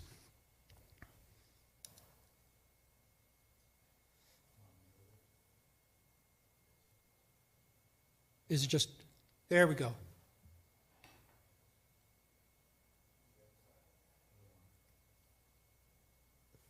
I'm spending half my time trying to do this. There you go. For me? Thank you, Stephen. Okay, thanks, sir. So the program has expanded. There's a couple slides here. The program has expanded to 9 school districts, all in Pinal County, stretching all the way from Superior to Stanfield. Over a quarter of the students and 1/3 of the schools are in the Casa Grande Elementary School District. So this is still our home. This is still where we have most of our efforts. But no matter where we're tutoring in Pinal County, the students that we work with will be better prepared for the jobs that you are offering here in Casa Grande. You have a lot of industries coming in, a lot of industries here, and they will be better prepared to fill those jobs. Because in 9 short years, if you're a 3rd grader, in 9 short years, you can graduate from high school and be out in the job market. And 9 years, as we know, goes by like that. Stephen, if you could show the second slide. So this just shows the rest of the school districts that we're involved in, and you can see there's 9 school districts. Next one, please, sir. So between the last school year and the current year, we've added 1/3 more tutors in schools. And our goal is to have 100 volunteers tutor over 300 students. And I have an update from the information on there. In the current school year, we are now up to 95 tutors, and we are tutoring 297 students. So you can see when this chart was made, we had 238. We recently got a group of people from Ropes and Ranch to help us out, and so we are just about at our goal for this year of 300 students. Next, please, sir. And the 278 shown there, that includes summer students. So the first chart was full year students. This includes summer students, the 278. So we'll be way beyond that this year. And last year, 83% of our students moved up 1 full grade level or more, and 38% moved up at least 2 grade levels in their reading. And that is way beyond what they would experience in their regular curriculum. Next, please, sir. So 2 takeaways from this. There's a lot of information on there, but 2 takeaways. The program benefits both students and the seniors who provide the tutoring. It gives the seniors a sense of responsibility, gives them something to look forward to, and it really is something that is very fulfilling for people to do. I tutor as well, and it's a very fulfilling thing. And the relationship, the second thing up there is the relationship that's created between the tutor and the student gives the student confidence that they did not have before. And even when we tutor students just for a couple months, it's amazing how much progress they make in their reading. And a lot of that is because of the confidence they gain from having an adult that cares about them and wants to spend time with them. So our 2 requests tonight for you. Number 1 is to please continue to fund this important program. And number 2, if you know anybody anywhere in the United States, again, we tutor online so you can do it from anywhere in the country, who has time, who likes working with kids, and is comfortable with computer to help us out as a tutor for this program. And I'll give Stephen some more work here. Stephen has done a great job of being our staff contact. So if you contact Stephen, I'm sure he can send me the information. So again, if you know anybody, an aunt in Miami who's kind of bored, please let us know, and we'll recruit her. That is my 4 minutes, Madam Mayor. Thank you, Jerry. Thank you. Any questions for me before I? Just thank you for it's so nice to see how this program has built up so much too from the beginning. How many years did you say? We are now in our 5th year of tutoring. 5th year. Yes. So congratulations and good job. Thank you. Thank you. Thank you. Thank you. Mm-hmm.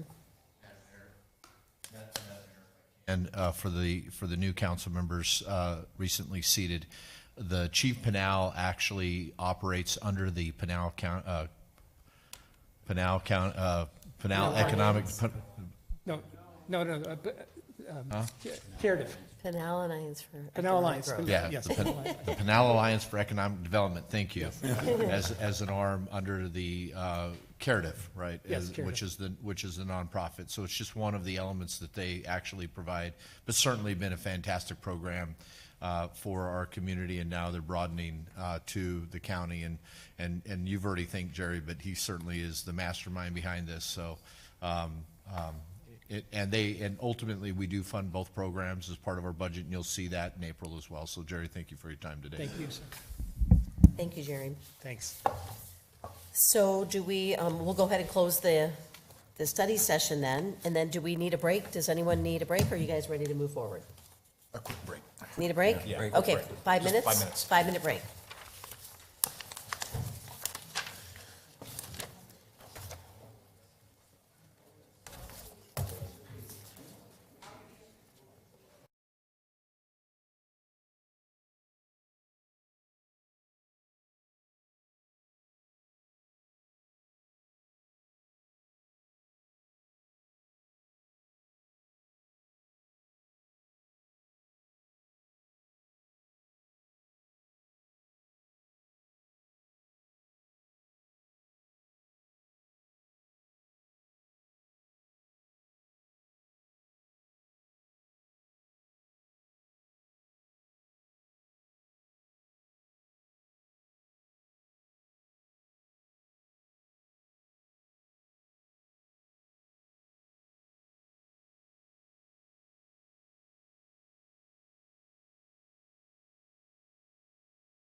and he came up and basically tried to grab it from me.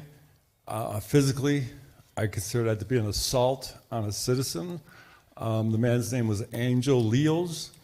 I was pretty much blown away, and he kept saying, "What do you want? What do you want? What do you want? What do you want?" And I was like, as nervous as I am now, I was the same way, ready to pass out. I said, I told the clerk what I needed at the window. He goes, "You get it through me. Anything you want, you get through me." I said, "Well, I'll just call non-emergency and make my, request." He goes, I'll refuse anything you have to say. I'll refuse any officers, anything. You got to go through me."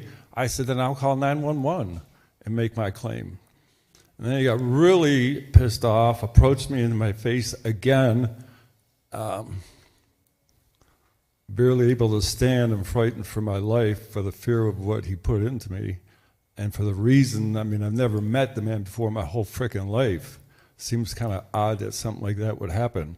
I'll stop with there right there. I'm still requesting for information. But in regards to the actual chemical poisoning, I'll do it real quick. And my complaint is the officers knowingly and purposely disobeyed, disregarded standard investigation policy procedures and or neglect to the chemical poisoning. Thank you. Thank you. Anyone else? Okay, so we'll move on from the public comments, award of contracts. So I-1 will be Danny. Yes, hello. Hello again, Mayor Fitzgibbons, members of the council. The Community Services Department requests Mayor and Council authorize a memorandum of understanding between the City of Casa Grande Youth Basketball and Volleyball Programs and the Casa Grande Elementary School District. They approved actually this MOU last week at the February 11th board meeting. I just received some numbers on where we're at, just to give you an idea. In 2024, our season last year for volleyball, we had 139 participants. This year we have, staff were actually texting me, the current numbers at 218. So we've gone up 50%, 56% just from last year on our volleyball programs. We're currently in our basketball season right now. We were at 318 in 23, and this year, because it started in 24, we're at 376. So we've seen an increase in our numbers. That has to do with a growing city, as well as we're doing a lot of things with coaching our people stepping forward and volunteering to be coaches. Our staff are doing a good job of training them, but also because our practices took place in Lencola and at the rec center, we were also displacing other people that wanted to use the courts. So the Casa Grande Elementary School District has graciously offered access to their gymnasiums for practices offered through the programs. This includes McCartney Ranch, Palo Verde, Desert Willow, and Casa Grande Middle School. It'll be Monday through Thursday, 5 to 8 o'clock, so we'll be able to get those. We'll be able to start on Monday through the communication process and getting out there. If approved, we can start as early as Monday, getting the youth of the community into those areas so we have more space and more time for practice and skill development, so they can have those experiences. So is there any questions? Any questions? Comments? Good. Great deal. Yes, finally, no. Utilizing our resources. And I just want to thank you for your persistence on this, and with the school district, for Dr. Leckie and you and the staff just acknowledging the fact that we are limited with fields and space, and so this is one step forward with the indoor sports. Correct. And of course, we've been having discussions on some of the field space for outdoor, and there's some issues with lighting and everything, but it's something that we're always keeping on the radar I know, Councilmember Romo's ready to put the lights in your school, so, but no, excited that we're at this point and moving forward, so thank you. Thank you. I think it's great. Okay, any other questions, comments? Okay, so resolution number, I think. Resolution number 5751, a resolution of the Council of the City of Casa Grande, Arizona, authorizing a memorandum of understanding between the Casa Grande Elementary School District and the City of Casa Grande for the purpose of allowing access to gymnasium for the youth basketball and volleyball practices and authorizing the execution of an agreement by the city manager. Mayor Fitzgibbons, I move that we approve resolution number 5751 as presented. Second. Okay, there's been a motion and a second. Any other discussion? So if we can get a roll call vote, please. Councilmember Romo, Yes. Councilmember Dugan, Yes. Councilmember Badillon, Yes. Councilmember Edwards, Yes. Councilmember Huddleston, Yes. Mayor Pro Tem Herman, Yes. Mayor Fitzgibbons. Yes. Okay, I2. Kevin. Thank you. Staff recommends that the mayor and city council authorize an agreement with Southwest Scales Company Incorporated for the purchase and installation of a new truck scale, and this is for the landfill. The landfill currently has an inbound and outbound scale. Of course, if you have a one-way bridge, only one vehicle can go over it at a time, so very important for that operation to have two scales, one inbound and one outbound. The biggest challenge with the inbound scale, it's 30 years old. We're having a lot of issues with it functioning properly, and when we do have to close that down, it really does snarl traffic out at a very busy landfill. And so very important for us to get this back in place, the new scale, and appreciate the consideration. We did put this out to bid, and Southwest Scales was the lowest responsive bidder for our solicitation.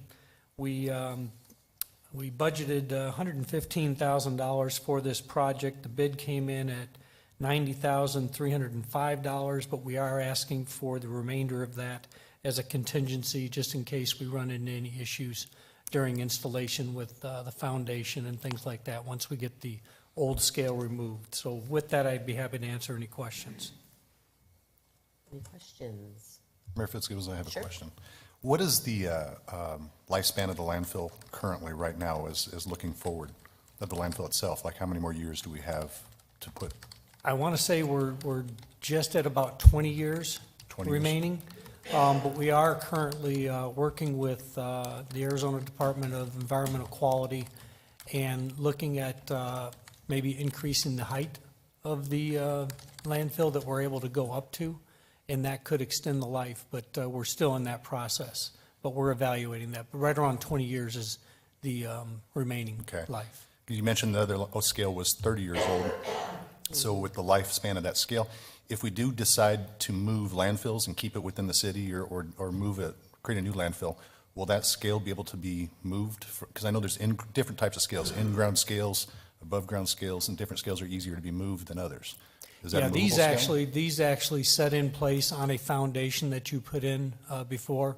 And actually, both of these scales were at the original inbound area before we put in the new scale house. So we moved those into place, and we would be able to move those to a new landfill if we Perfect. Long need as- that. And then obviously, if we get out of the landfill business, then there's sale value that we could Right, we can take sell it. advantage of. Perfect.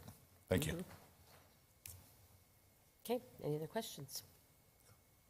Okay, we'll have, if we can get a resolution number, please, Gloria. Resolution number 5752, a resolution of the council of the city of Casa Grande, Arizona, accepting a bid from Southwestern Scale Company for the replacement of the inbound landfill truck scale, authorizing the expenditure of public funds and authorizing the execution of a contract. Mayor Fitzgibbons, I move approval of resolution number 5752 as presented. Second? Okay, there's been a motion and a second. Any other discussion? If not, Gloria, if we can get a roll call vote, please. Councilmember Romo, Yes. Councilmember Dugan, Yes. Councilmember Badillon, Yes. Councilmember Edwards, Yes. Councilmember Huddleston, Yes. Mayor Pro Tem Herman, Yes. Mayor Fitzgibbons. Yes. Okay, I3 was removed, so now I4, and that's with Danny.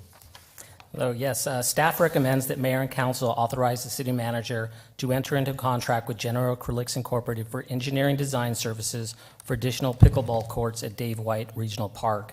These design services would not exceed $63,000, $69.80, with pricing established through the approved cooperative purchasing agreement under Mojave Cooperative Contract. At Dave White, if you're familiar with the park, this would take place where the current pickleball courts are, just north of there, where the volleyball courts are. That's where we're planning to put those courts. We do plan on the design having 12 courts. So part of that design service is talking with us and how we're going to configure that particular part, of that part of the area. Once the engineering design services are finalized, a complete scope of work and cost to construct the courts will be able to be determined. Because there's some mounds over there, if you've been over there, that might have to be moved, and how we're going to get some electrical and lights on part of that. That includes the racquetball courts, as well as some of the areas north of there with the volleyball courts. So that'll be included in there. This project is included in the FY25 capital improvement project list and approved during the budget process last year. So is there any questions? Questions, Real quick. comments? Yes. Now, will you be removing the volleyball courts, or you move them to another area? Our plan is to move them, figure out a different area during this design phase on where to put them. And I know a lot of people's gonna be happy Yes. with more pickleball. And then some, yes.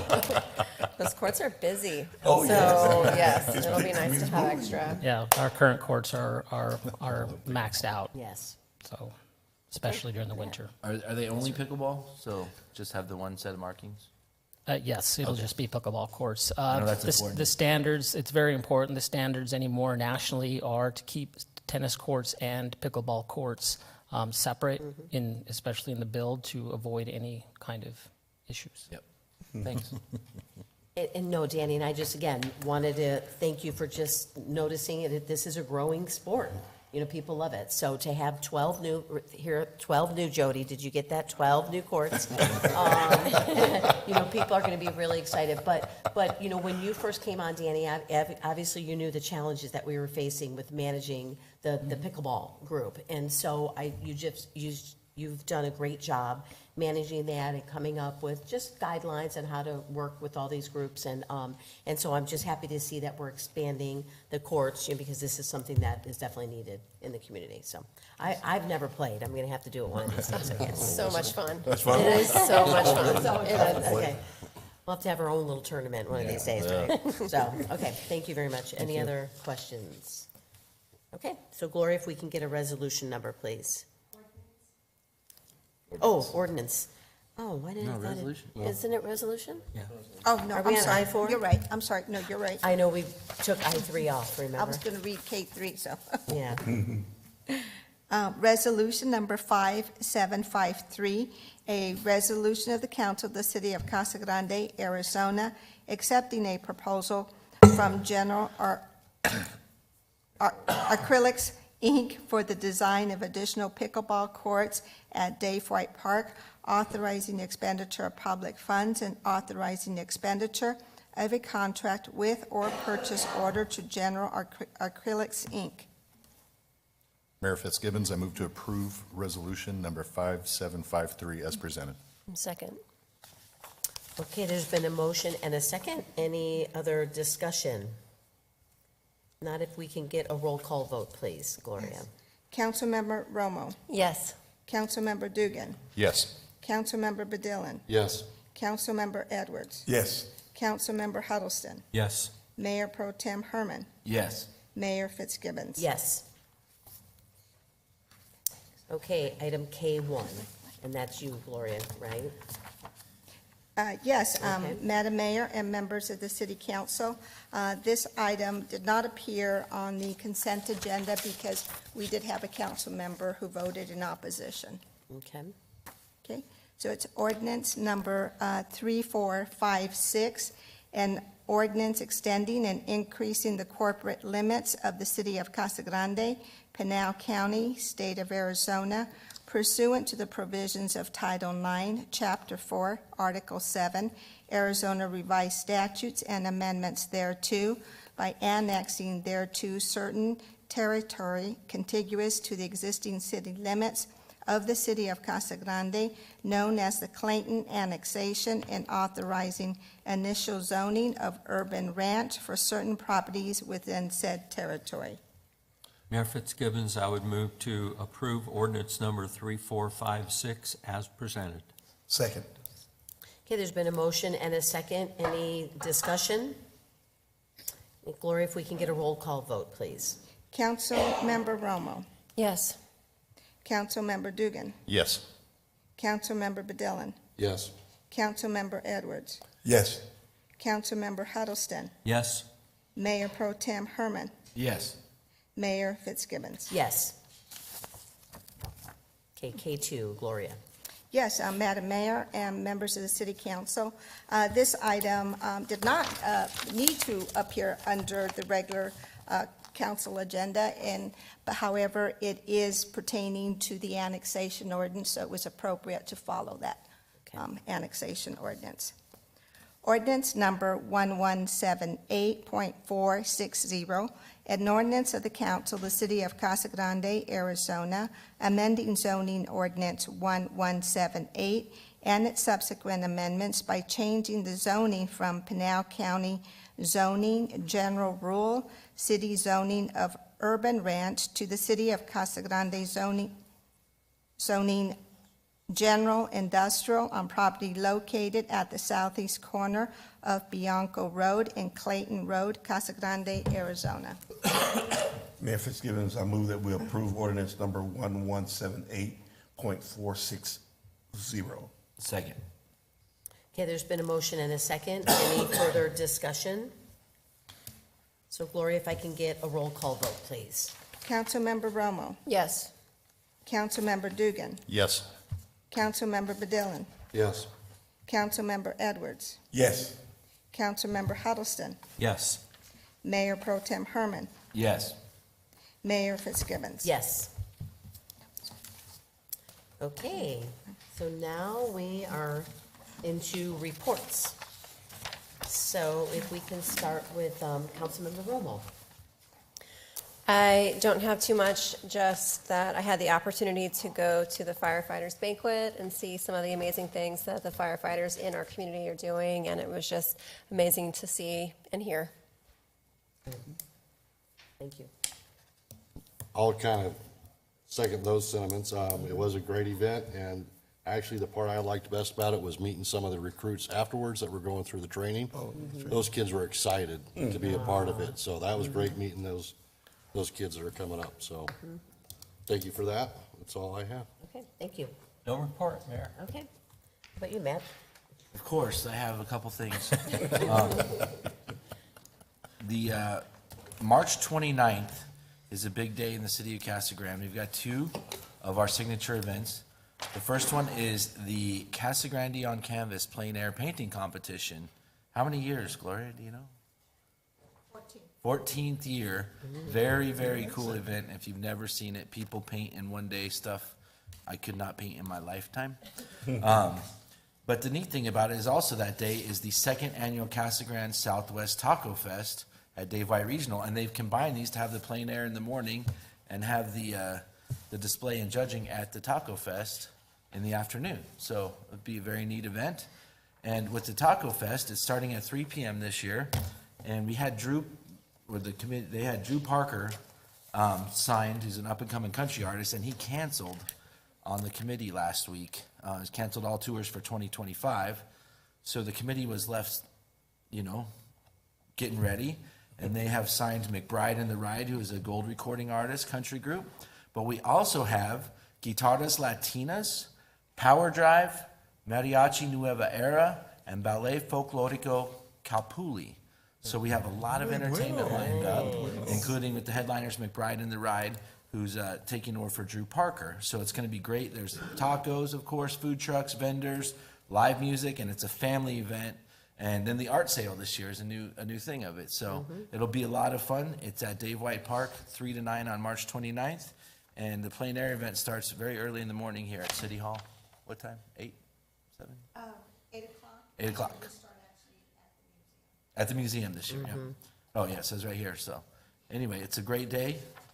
As always, it's a great day to be in and from Casa Grande. So. No wind that day. No wind that day. No wind. It's going to No be wind. Chamber of Commerce weather that day. Okay, Anthony. Just this coming, let's say the 22nd, Saturday, the Casa Grande Police Department Annual Awards banquet will be at Robeson Ranch, 6:30. I'm sorry, I talked to Chief King about missing, I wasn't able to go to the firefighters, so apologies. But we do have the police coming up. Is that 5:30 or 6:30? 5:30 is the social. Okay, yes, okay. There you go. And then at 6:30 is the event. Okay, All right, and that's all. thank you. I think you all got it covered. No reports, you guys got everything, besides State of the City on March 5th. We got State of the City at 1 Yes. PM. So that'll be interesting. And that'll be held at the Rec Center? Recreation Center, yeah. At the Rec Center. Yep. Okay. Okay. That's it for me. Okay, just wanted to thank the staff for the strategic planning meeting that we all had. Oh, yeah. It was great to have all the city council there and all the staff there, kind of revisiting the vision and strategic goals. And they also went through the, as we all know, the results of the engagement survey, so that was really good. If anyone is interested in that, the results, you can go on to the city website and that survey results are on there. So moving forward, we're going to just take some of those results and incorporate them into our priorities into the strategic plan for the upcoming budget session. And speaking of the budget, it looks like we have April 16th. Everyone mark your calendars for the budget retreat all day on the 16th.